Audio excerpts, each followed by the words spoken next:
You're listening to ASOTU CON Sessions, brought to you by the More Than Cars creative shop. Let us help your business strategize, produce, and deploy modern creative content fast. Now, on to the episode. All right, we are having another great conversation. Again, my name is Glen Pash. I'm the CEO of PCG Digital.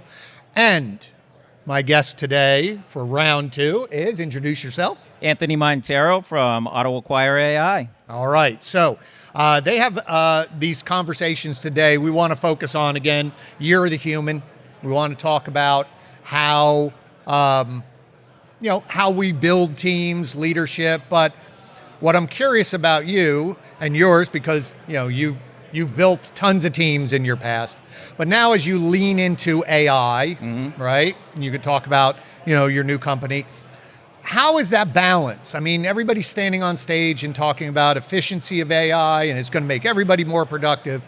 But in your mind, how do we not lose the human interaction with it, or how do you see it working? So, I'm sure everybody's thinking, what's that right balance of human to AI to technology? What are your thoughts? Sure.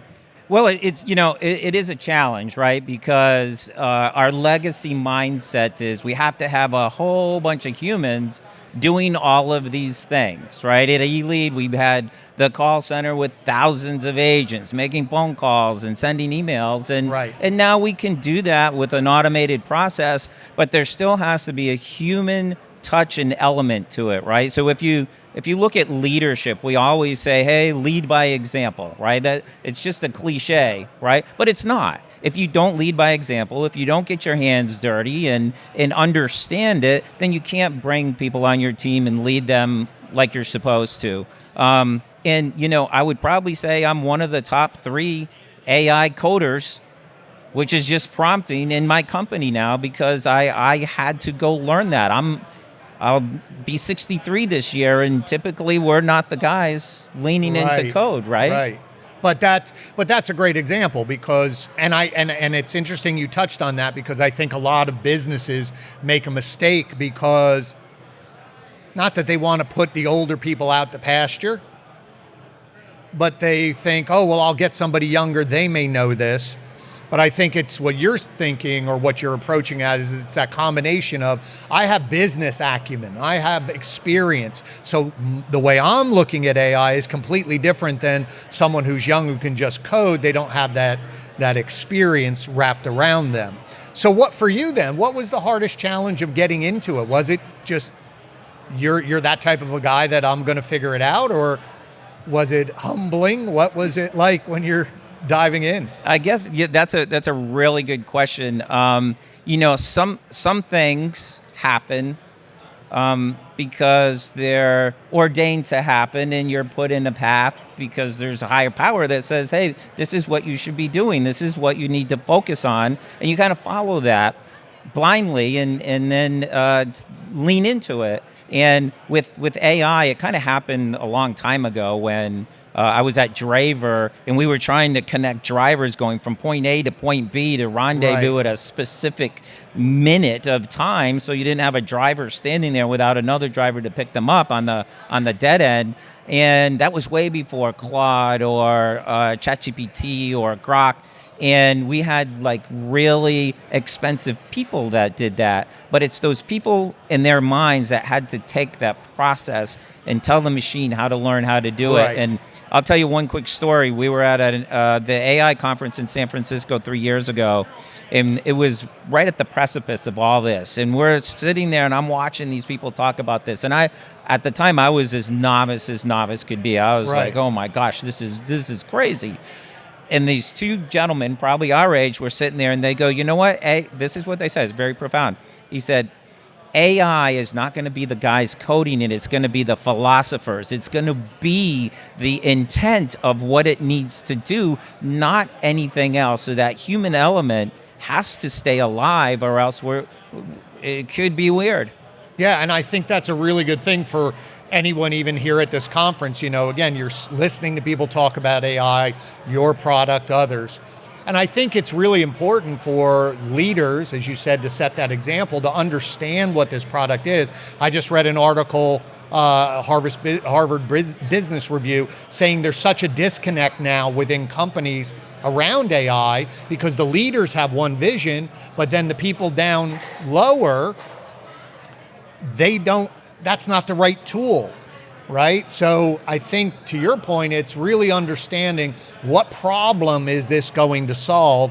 Then I can have more informed conversations with whoever the coder is, the product is, but my vision as a leader, I have to be able to communicate that, and that's something you only get with time. Well, listen, it's amazing to me because I would have to spend hours, if not days, taking my napkin and making it a vision with a Figma developer, and that developer would go and try to connect it to a back end, and then a week later they'd come back and show it to me, and I'd go, that's really not it, but good try, and they'd come with all these variations, and it would be weeks, if not months, before you said, that's it. Now I go sit there and I have these visions of what it needs to do and how it needs to work because my domain knowledge, and I tell this computer and it goes, how about that? And I go, wow, that's almost it. And then I do these little tiny revisions tweaks. And then I hand it over to the person who's really going to build it, and I explain, and they read my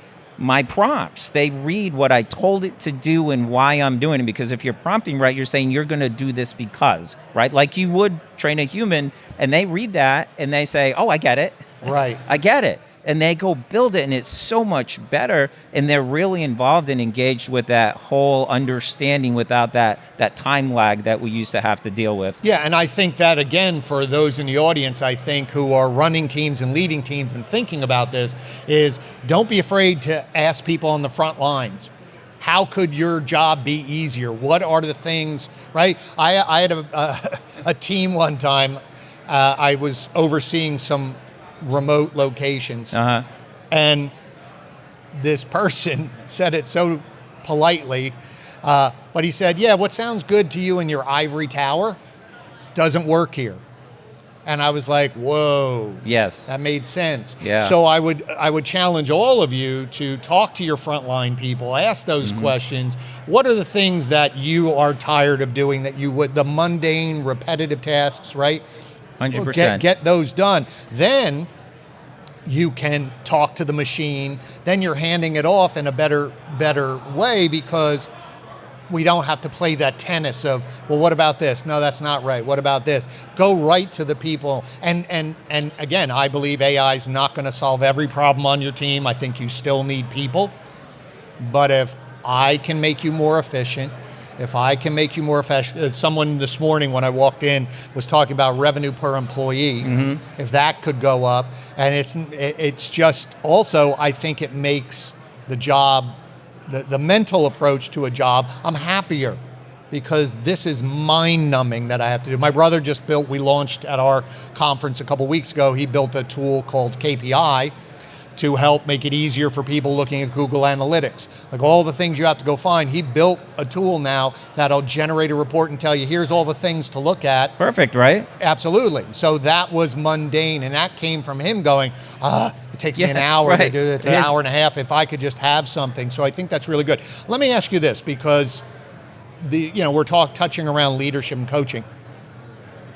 And Chad, in the previous conversation, talked about clarity. How important is it for you as a leader to make sure you're very clear for your team to be able to execute? Clarity in not concept, because concept can be interpreted, but those activities or actions. How important is that? So it's super important, and we work on a philosophy of integrity and faith. So there's a blueprint already there that we all believe in, that every day if we work on these principles, we don't have to spend a lot of time sharing like what our vision is, because it's very aligned with many, many things, and we work in that direction. So to lead somebody on your team that's already in the same direction that you walk every single day, it makes it so much easier, right? There's the conflicts disappear, or they never happen, because you you kind of build a team around a mindset of what the goal is and how we are going to behave as a company and what you need to do as a person. Now, there's a flip side of that when we talk to AI. Listen, if you don't come along at some point, it's still a business, right? And the efficiencies that are declining when you legacy mindset yourself into, Right. I'm not going to do this because, Yes. that will become a problem no matter how much I love you. No, and I think that's really important. My microphone keeps moving here. Very important about that legacy mindset. It's a very interesting, and it's hard to let go because it's worked for you. You're successful at a certain level. It made your career. It's your blood. And it's hard, but you're right. You have to explain the win, what's on the other side of it. You have to explain how to get there. It may take a little longer for some of us who are a little stubborn, right? Who are saying, yeah, well, but it's mine. And I think, but there is a point where you have to have that conversation. But what I liked about what you said was, if everyone's aligned, and part of our culture is curiosity, failure, meaning we only learn when we fail. So it's okay to fail. I always say fail forward, not backwards. That means you're timid. Fail forward. Yep. And as long as failure is seen as a learning opportunity, that's what we need to do. But yes, there has to be a time where eventually it's like, this is what has to happen. And in the world of developers, it's security, right? Because if I've been doing this and I code this, and it takes me a lot of time to do this code, but I do it this way, to say someone's going to come or a machine is going to come replace that coding, it's very scary for them, and I get it. Like I would think I'm getting replaced too. Right. But what they need to do is adapt to, how do I leverage this technology to make my job easier so I can do what I do best and not have to sit there in front of a computer with my head down for 6 hours. And do the same prompts. Yeah. And that's where I think if you can explain it to say, to your example previously, this used to take a month. Now it got it down to a week. Now we get it down to 2 days. Well, what the upside is, as a leader, explain, well, look at how much more now we can utilize this time. But you also have to tell them how to fill that time. 100%. Or else they're just going to sit there. 100%, because they get locked into this fear.